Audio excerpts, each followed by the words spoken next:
Assalamualaikum warahmatullahi wabarakatuh. Perkenalkan, nama saya Wati dengan NIM 2305116160. Saya berasal dari Program Studi Pendidikan Guru Sekolah Dasar Fakultas Keguruan dan Ilmu Pendidikan Universitas Mula Warman. Pada kesempatan kali ini saya akan membahas materi tentang hubungan antara HAM, demokrasi, negara, dan hukum untuk memenuhi UAS mata kuliah Demokrasi dan HAM dengan dosen pengampu yaitu Bapak Muklis SPD MPD.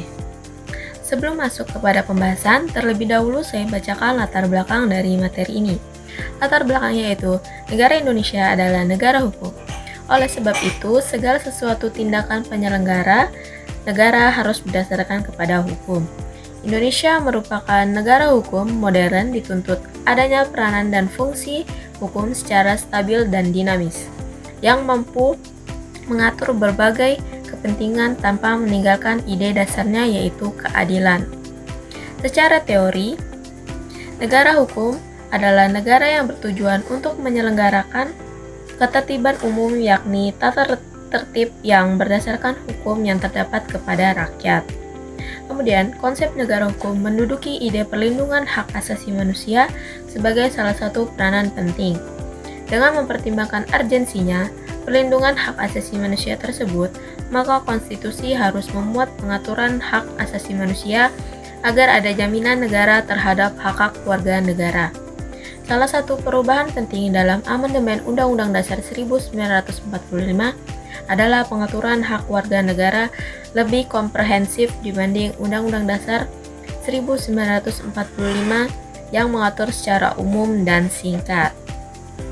Catatan pelanggaran hak asasi manusia yang buruk di era pemerintahan Orde Baru di bawah kepemimpinan Presiden Soeharto memberi pelajaran bahwa setidaknya pengaturan hak-hak warga negara harus lebih rinci dibanding konstitusi.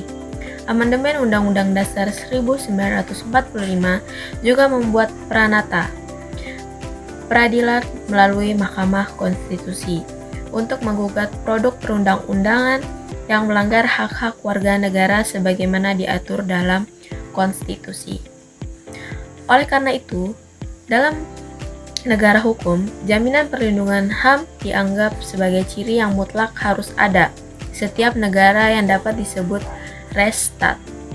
Dalam konteks negara hukum, menilai Undang-Undang Dasar Republik Indonesia tahun 1945, politik hukum nasional telah menetapkan bahwa Indonesia adalah negara hukum, sebagaimana diatur dalam Pasal 1 Ayat 1 Undang-Undang Dasar 1945. Sebagai konsekuensi, Indonesia adalah negara hukum sebagaimana termaktub di dalam Undang-Undang Dasar Republik Indonesia tahun 1945 tersebut. Maka usaha untuk mempertahankan dan melindungi HAM itu adalah menjadikan HAM tersebut sebagai bagian dari hukum nasional. Selanjutnya yaitu ada rumusan masalah dari materi ini. Yang pertama yaitu bagaimana hubungan antara HAM dan demokrasi. Yang kedua adalah bagaimana hubungan antara HAM dan hukum. Dan yang ketiga bagaimana hubungan antara hukum dan negara. Selanjutnya yaitu kita masuk kepada pembahasan dari materi ini, yaitu yang pertama, pembahasan pertama, HAM dan demokrasi. Antara HAM dan demokrasi memiliki hubungan yang sangat erat. HAM tidak mungkin eksis di suatu negara yang bersifat totaliter atau tidak demokratis. Namun sebaliknya, negara yang demokratis pastilah menjamin eksistensi dari HAM. Suatu negara belum dapat dikatakan demokratis apabila tidak menghormati dan melindungi HAM.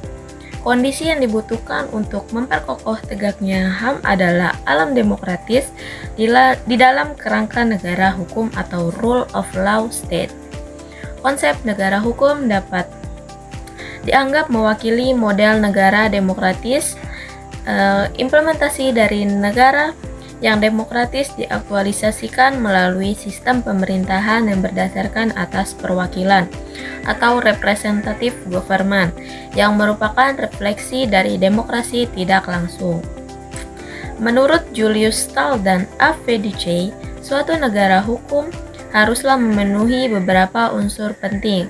Salah satu unsur tersebut antara lain yaitu adanya jaminan atas HAM. Dengan demikian, untuk disebut sebagai negara hukum harus terdapat perlindungan dan penghormatan terhadap HAM. Posisi ini berarti secara langsung menyatakan adanya jaminan terhadap hak sipil dan politik rakyat atau Konvenan Hak Sipil dan Politik.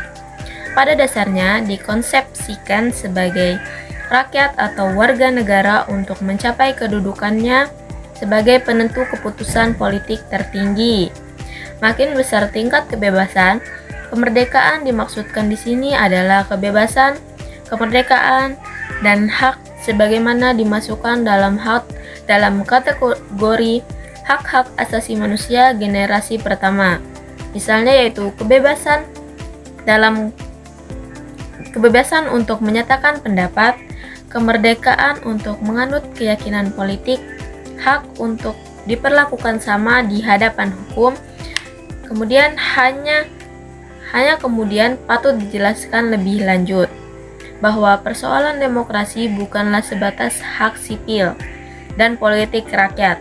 Namun dalam perkembangannya, demokrasi juga terkait erat dengan sejauh mana terjaminnya hak-hak ekonomi dan sosial dan budaya rakyat. Sama sebagaimana parameter yang dipakai di dalam hak asasi manusia, generasi pertama yaitu hak sipil dan politik. Maka dalam perspektif yang lebih konkret, negara demokratis juga diukur dari sejauh mana negara menjamin kesejahteraan warga negaranya, seberapa rendah tingkat pengangguran, dan seberapa jauh negara menjamin hak-hak warga negara dalam mendapatkan perlindungan yang layak. Hal inilah yang secara langsung ataupun tidak langsung menegaskan bagaimana hubungan yang terjalin antara demokrasi dan hak asasi manusia. Secara sederhana, dapat dijelaskan bahwa hak asasi manusia akan terwujud dan dijamin oleh negara yang demokratis dan demikian sebaliknya. Demokrasi akan terwujud apabila negara mampu menjamin tegaknya hak asasi manusia. Konsepsi HAM dan demokrasi dalam perkembangannya sangat terkait dengan konsepsi negara hukum, bukan manusia. Hukum dimaknai sebagai kesatuan hierarkis tatanan norma hukum yang berpuncak pada konstitusi. Hal ini berarti bahwa dalam sebuah negara hukum menghendaki adanya supremasi konstitusi. Supremasi konstitusi di samping merupakan konsekuensi dari konsep negara hukum, sekaligus merupakan pelaksanaan demokrasi karena konstitusi adalah wujud perjanjian sosial tertinggi. Oleh karena itu, tidak terlalu keliru jika Francis Fukuyama mengatakan bahwa sejarah telah berakhir atau the end of history, manakala harus menjelaskan fenomena yang demikian dengan diadopsinya sistem nilai demokrasi, terutama liberal, maka secara langsung dan tidak langsung telah mengakhiri sebuah evolusi persaingan antara dua ideologi besar di dunia, yakni demokrasi liberal yang berdasarkan ekonomi pasar di satu pihak melawan komunisme serta sentralisme ekonomi di pihak lain. Dengan ideologi yang disebut pertama sebagai pemenangnya, di masa yang lalu Soviet dan AS atau Amerika Serikat adalah kubu yang selalu bertikai, bipolar, Amerika yang pro kebebasan dan Soviet yang anti kekerasan, tapi sekarang sudah bubar jadi dunia sekarang seolah-olah miring memihak kepada ide kebebasan yang oleh Fukuyama disebut the end of history. Tidak ada lagi otoritarian isu. Pada saat yang sama, mereka melihat banyak negara barat atau negara non-barat lainnya yang menerapkan sistem demokrasi liberal mengalami kemajuan yang sangat pesat. Pada tahap inilah pikiran-pikiran demokrasi liberal mencuat ke permukaan. Apa yang disebut sebagai gelombang demokrasi ketiga telah menjadi warna dominan dari wacana negara di seluruh dunia. Meski Huntington mengingatkan bahwa tidak berarti semuanya akan berjalan dengan mulus, namun fenomena global sekarang mengarah pada apa yang dikatakan Fukuyama tersebut di atas, yaitu the end of history. Pembahasan yang kedua yaitu hubungan antara HAM dan hukum. HAM dan hukum bagaikan mata uang yang memiliki dua sisi yang tidak dapat dipisahkan. Hukum sebagai batasan-batasan dan sebagai pengawal HAM yang dapat merealisasikan perwujudan keadilan dari HAM. Hukum sebagai alat yang mengatur HAM untuk mendapatkan hak yang sama dan HAM harus dipertahankan. Karena ciri negara kita ialah negara hukum yang menjamin adanya hukum dengan tujuan untuk melindungi hak asasi warga negaranya.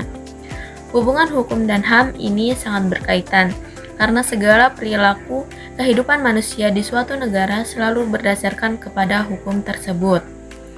Semua hak kita diatur oleh hukum dengan pembuktian bahwa hukum mengatur segala hal. Sebagai contoh pembuktiannya adalah undang-undang dan instrumen peradilan HAM.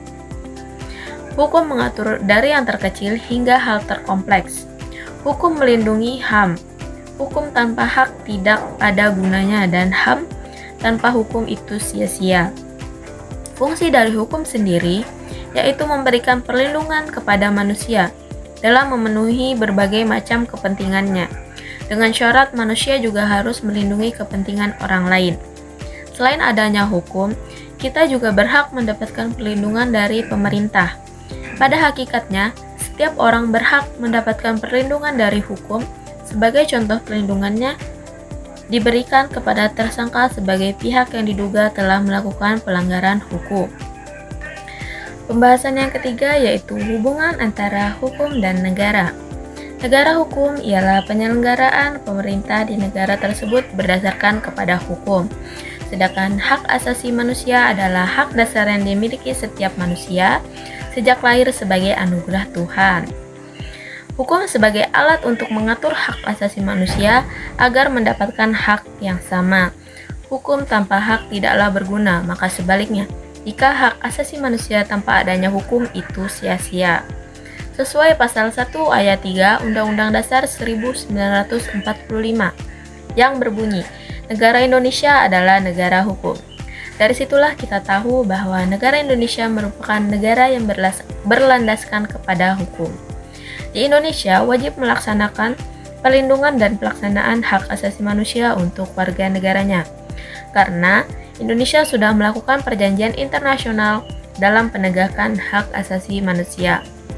Persoalannya yang timbul saat ini ialah belumnya terimplementasikan secara menyeluruh perlindungan hak asasi manusia untuk masyarakat Indonesia. Masih banyak pelanggaran-pelanggaran HAM yang berat maupun ringan yang terjadi di Indonesia. Akan tetapi, pada era reformasi ini, penegakan hak asasi manusia ada peningkatannya. Pelanggaran tidak akan dapat sanksi, orang yang melanggar akan berbuat seenaknya saja, lalu negara tidak merasa aman dan tentram. Maka negara harus memiliki hukum serta diimbangi juga dengan adanya keadilan.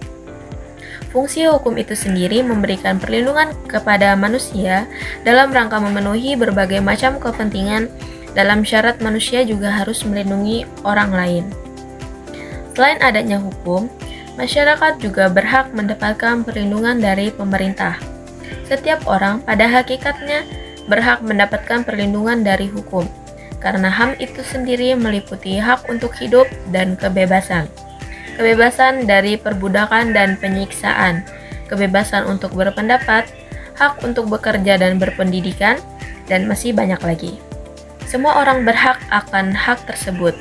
Dengan adanya penyelesaian kasus pelanggaran HAM itu mendorong munculnya Undang-Undang Nomor 39 tahun 1999 tentang hak asasi manusia yang kemudian diikuti oleh Undang-Undang Nomor 26 Tahun 2000 mengenai pengadilan hak asasi manusia yang dimaksudkan untuk menjawab berbagai persoalan pelanggaran hak asasi manusia 81 khususnya. Pelanggaran hak asasi manusia berat, suatu negara jika tidak menghormati dan melindungi HAM, maka negara tersebut belum dikatakan demokratis yang memperkuat tegaknya HAM, yaitu alam yang demokratis di negara hukum atau rule of law state.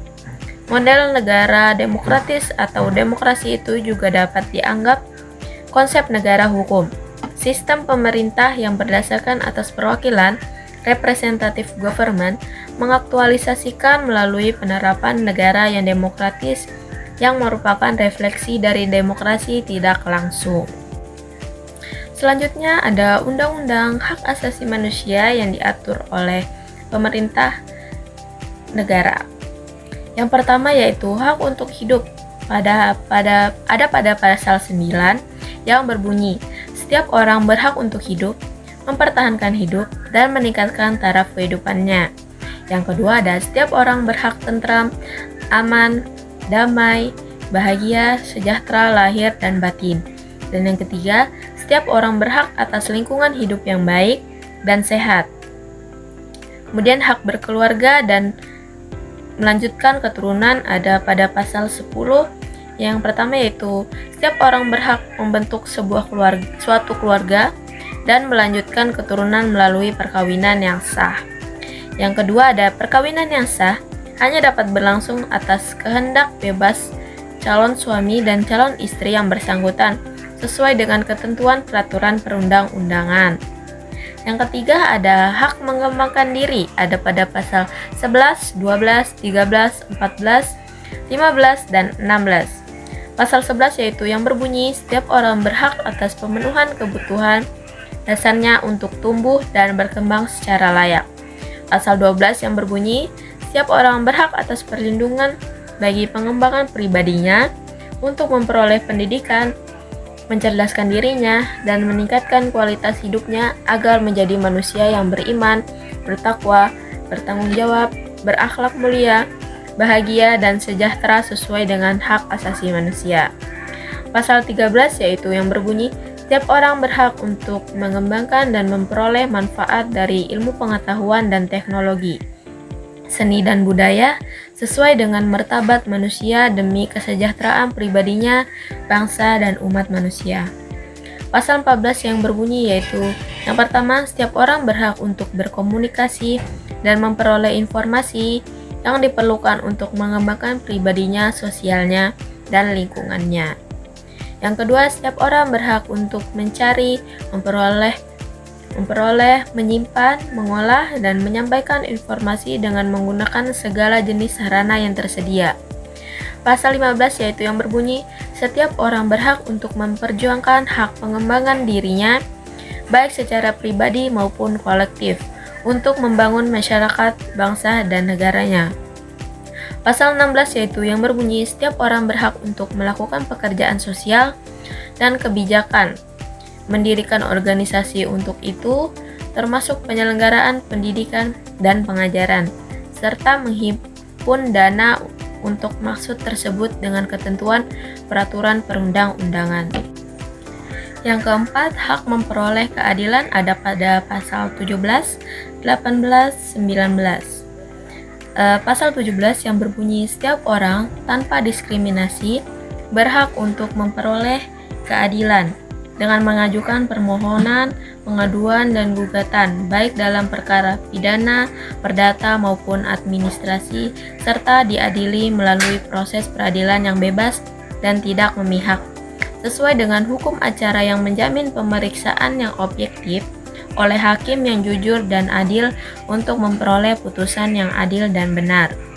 Pasal 18 yang berbunyi, setiap orang yang ditangkap, ditahan, dan dituntut karena disangka melakukan sesuatu tindak pidana berhak dianggap tidak bersalah sampai dibuktikan kesalahannya secara sah dalam suatu sidang pengadilan dan diberikan segala jaminan hukum yang diperlukan untuk pembelaannya, sesuai dengan ketentuan perundang-undangan. Yang kedua, setiap orang tidak boleh dituntut untuk dihukum atau dijatuhi pidana, kecuali berdasarkan suatu peraturan perundang-undangan yang sudah ada sebelum tindak pidana ini dilakukannya. Yang ketiga, setiap ada perubahan dalam peraturan perundang-undangan, maka berlaku ketentuan yang paling menguntungkan bagi tersangka. Yang keempat, setiap orang yang diperiksa berhak mendapatkan bantuan hukum sejak saat penyidikan sampai adanya putusan pengadilan yang telah memperoleh kekuatan hukum tetap. Dan yang kelima, setiap orang tidak dapat dituntut untuk kedua kalinya dalam perkara yang sama atas suatu perubahan yang telah memperoleh putusan pengadilan yang berkekuatan hukum tetap. Pasal 19 yang berbunyi, tiada suatu pelanggaran atau kejahatan apapun diancam dengan hukuman perampasan seluruh harta kekayaan milik yang bersalah. Dan yang kedua, tidak seorang pun atas putusan pengadilan boleh dipidana, penjara, atau kurungan berdasarkan atas alasan ketidakmampuan untuk memenuhi suatu kewajiban dalam memperoleh utang piutang. Yang kelima ada hak atas kebebasan pribadi. Ada pada pasal 20, 21, 22, 23, 24, 25, 26, dan 27. Pasal 20 yang berbunyi, tidak seorang pun boleh diperbudak atau diperhamba. Yang kedua, perbudakan atau perhambaan, perdagangan budak, perdagangan wanita, dan segala perbuatan berupa apapun yang tujuannya serupa itu dilarang. Pasal 21 yang berbunyi, setiap orang berhak atas keutuhan pribadi, baik rohani maupun jasmani, dan karena itu tidak boleh menjadi objek penelitian tanpa persetujuan darinya. Pasal 22 yang berbunyi, setiap orang bebas memeluk agamanya masing-masing dan untuk beribadat menurut agamanya dan kepercayaannya itu. Yang kedua, negara menjamin kemerdekaan setiap orang memeluk agamanya dan kepercayaannya itu. Pasal 23 yang berbunyi, setiap orang bebas untuk memilih dan mempunyai keyakinan politiknya. Yang kedua, setiap orang bebas untuk mempunyai, mengeluarkan, dan menyebarluaskan pendapat sesuai hati nuraninya secara lisan dan atau tulisan, melalui media cetak maupun elektronik, dengan memperhatikan nilai-nilai agama, kesusilaan, ketertiban, kepentingan umum, dan keutuhan bangsa. Pasal 24 yang berbunyi, setiap orang berhak untuk berkumpul, berpendapat, dan berserikat untuk maksud-maksud damai.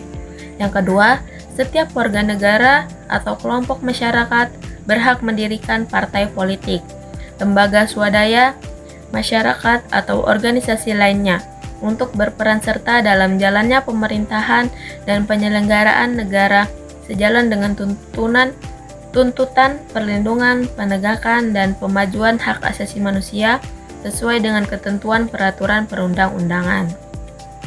Pasal 25 yang berbunyi, setiap orang berhak untuk menyampaikan pendapat di muka umum, termasuk hak untuk mogok sesuai dengan ketentuan peraturan perundang-undangan.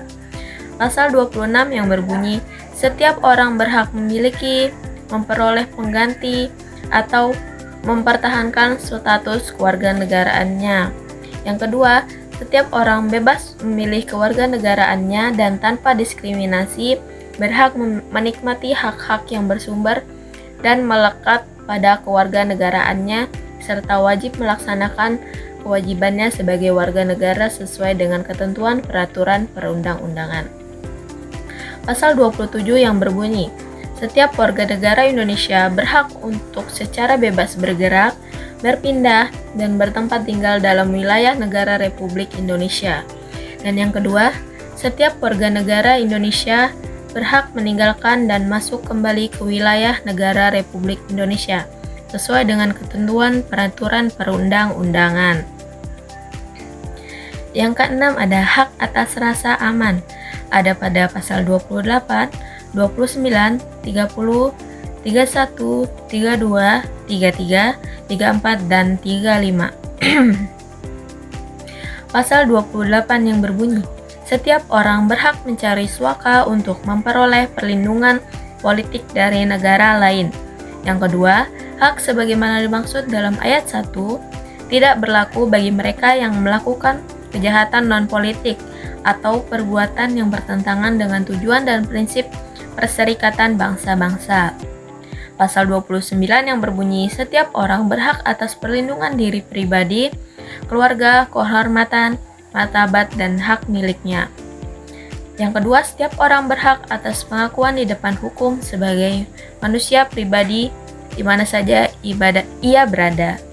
Pasal 30 yang berbunyi, setiap orang berhak atas rasa aman dan tentram serta perlindungan terhadap ancaman ketakutan untuk berbuat atau tidak berbuat sesuatu. Pasal 31 yang berbunyi, tempat kejadian siapapun tidak boleh diganggu. Yang kedua, menginjak atau memasuki suatu perkara tempat kediaman atau memasuki suatu rumah bertentangan dengan kehendak orang yang mendiaminya hanya diperbolehkan dalam hal-hal yang telah ditetapkan oleh undang-undang. Pasal 23 yang berbunyi, kemerdekaan dan rahasia dalam hubungan surat menyurat termasuk hubungan komunikasi melalui sarana elektronik tidak boleh diganggu kecuali atas perintah hakim atau kekuasaan lain yang sah sesuai dengan ketentuan peraturan perundang-undangan. Pasal 23 yang berbunyi, setiap orang berhak untuk bebas dari penyiksaan, penghukuman atau perlakuan yang kejam, tidak manusiawi, merendahkan derajat dan martabat kemanusiaannya. Yang kedua, setiap orang berhak untuk bebas dari penghilangan paksa dan penghilangan nyawa. Pasal 34 yang berbunyi, setiap orang tidak boleh ditangkap, ditahan, dipaksa, dikecualikan, diasingkan atau dibuang secara sewenang-wenang. Dan pasal 35 yang berbunyi, setiap orang berhak untuk hidup dalam tatanan masyarakat dan kenegaraan yang damai, aman, dan tentram, menghormati, melindungi, dan melaksanakan sepenuhnya hak asasi manusia dan kewajiban dasar manusia sebagaimana diatur dalam undang-undang ini. Itu tadi pembahasan terkait materi hubungan antara HAM, demokrasi, negara, dan hukum. Selanjutnya ada kesimpulan. Secara ringkas, keterkaitan antara hak asasi manusia, HAM, dan demokrasi dalam sistem hukum Indonesia menunjukkan bahwa implementasi prinsip-prinsip demokrasi sangat berpengaruh terhadap perlindungan HAM. Meskipun demikian, terdapat tantangan dalam menjaga keseimbangan antara keduanya, seperti keterbatasan penegakan hukum dan konflik antara HAM dan keamanan. Dalam konteks ini, HAM memainkan peran krusial dalam memperkuat demokrasi dan menjaga keseimbangan kekuasaan. Melalui perlindungan terhadap prinsip-prinsip keadilan, kesetaraan, dan partisipasi masyarakat, HAM membantu memastikan bahwa negara beroperasi dalam batas-batas yang diatur oleh hukum dan menghormati hak-hak individu. Dengan demikian, keseluruhan analisis menunjukkan bahwa perlindungan dan pemajuan hak asasi manusia merupakan faktor penting dalam memperkuat demokrasi dan menjaga keseimbangan kekuasaan dalam sistem hukum di Indonesia. Mungkin itu saja yang dapat saya sampaikan terkait dengan materi hubungan antara HAM, demokrasi, negara, dan hukum.